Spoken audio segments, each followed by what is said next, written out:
I would like you to count how many migrants you have in your circle of friends. The answer to this question also explains why the rate of employment is low among migrants. Migrants don't need your money, but they need your time and your heart.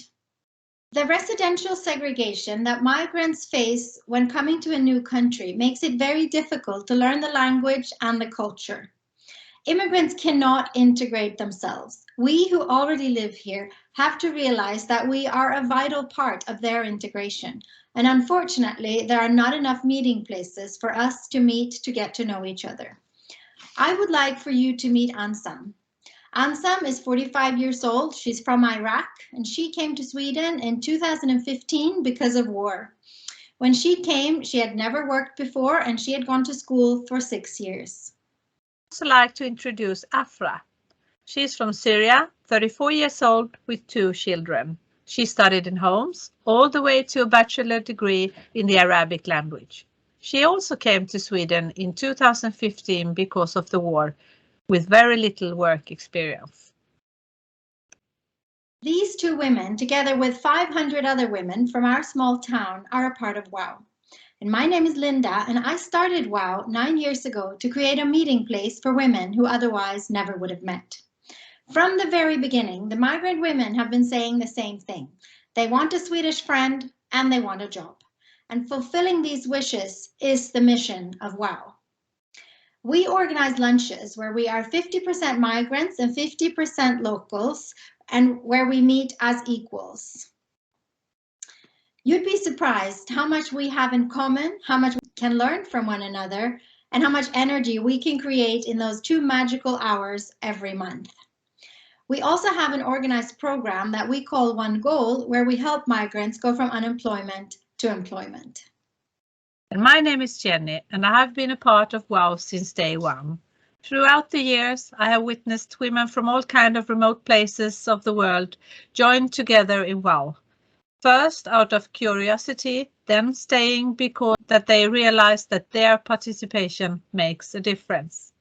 For 7 years, I was helping women and their families start working, and after having succeeded more than 30 times, I realized that this could not just be luck. The method I was using obviously worked. And around this time, I ran into Marion from Leader, and we set up the following objectives. We decided to create a OneGoal manual and to test that manual with other people to see if they could follow what I'd been doing. And then we decided to digitalize the manual and to test the new version. And the results were remarkable.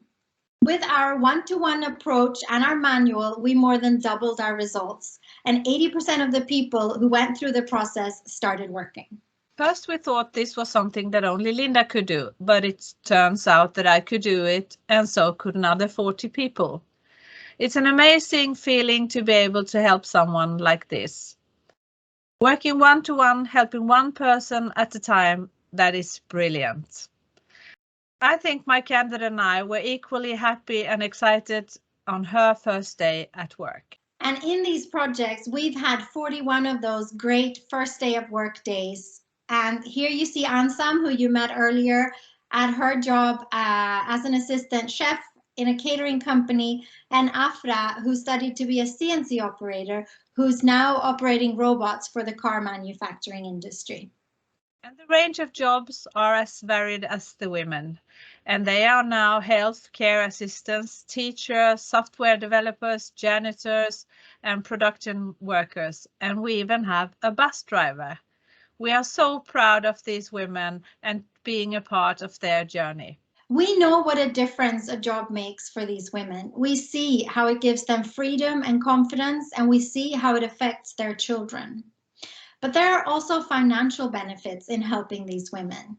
In our projects, this means at least 1 million euros per year in our small town. The fact is that without OneGoal, most of these women would still be unemployed. And we're not done yet. Our concept of mixing locals and migrants working together one-on-one with a clear goal has been developed by women for women far away from big cities. Rural Europe has a key role in integrating migrants into our societies. This is where the heart and soul of societies reside, where people become individuals rather than a statistical number. It's only when we meet that we can actually start to like each other, to start sharing responsibilities, and to build a future together. As Europeans, we are now facing the biggest wave of refugees since the World War II. This crisis has reminded us and united us about the ideals and values that we share across the European Union. Jenny, Afra, Anna, Karin, Heba, Irina, and all the 500 women in WOW, we stand ready to welcome and help all the Ukrainian women and children who will reach our part of Europe. Thank you, leader, for believing in us, and thank you all for listening.